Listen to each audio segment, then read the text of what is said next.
So on Simona's album, it's chamber music. So it's like pretty much, you know, string quartet.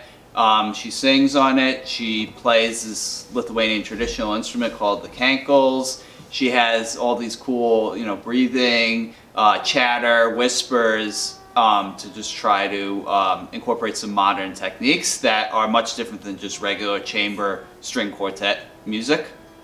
Joan of Arc is a figure from the 15th century. She was a crusader for the French when the French and English were having the 100 Years' War. So in the year 1430, through the voice of God, she decided that she needed to pick up the battle because the French, since they were at war, she decided that it was a message from God that she needed to go fight the English again. But unfortunately, something had happened, and some French clergymen who were loyal to the English had taken her. And so this story that Simona chose was one that the film is portraying her scene in the courtroom. So they're pretty much deciding her fate. So for Simona, what's really great, why she chose this, I feel, is that, you know, her story of, you know, growing up in Lithuania, and she had said that when she was 6 years old, it was her first time she was exposed to music and she fell in love with it. And so since then, she said that in her life, she, like Joan, sort of had a calling, and she decided that she needed to pursue that calling, and she moved to the United States. She studied, like me, at Berkeley, and then moved to New York. And why she relates to Joan of Arc's story is that, you know, her and Joan have this sort of feeling that, you know, something they need to, that something from above, whether it's God or whatever you want to believe, was calling for them to move forward in their lives and pick this specific direction.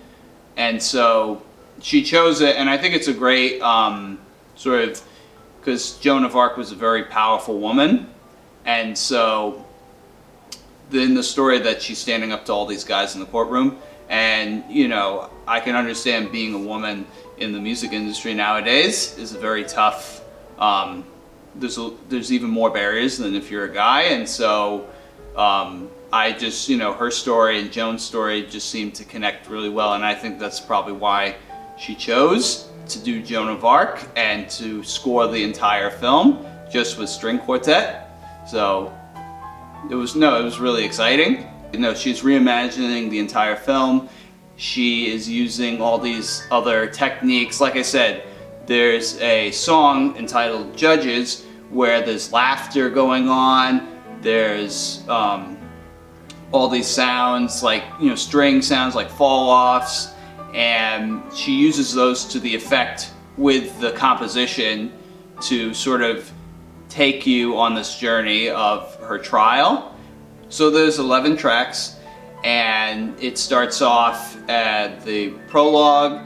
You know, it establishes this motive that you'll hear throughout the album, and you'll hear it, you know, later on. There's another motive in the second track, and then by the third track you get to hear Simona sing with her instrument, the kankles, which is a Lithuanian traditional instrument similar to the zither, another string instrument with that's flat, that's on a box. And it's really it's interesting to hear how from the one or two motives, how it all kind of develops. Even when you get to the last track, which is called Empty Land, which was written as sort of a tying together of the story, but also to reflect on Simona's experience and journey being an artist, and how Joan's story relates to her story.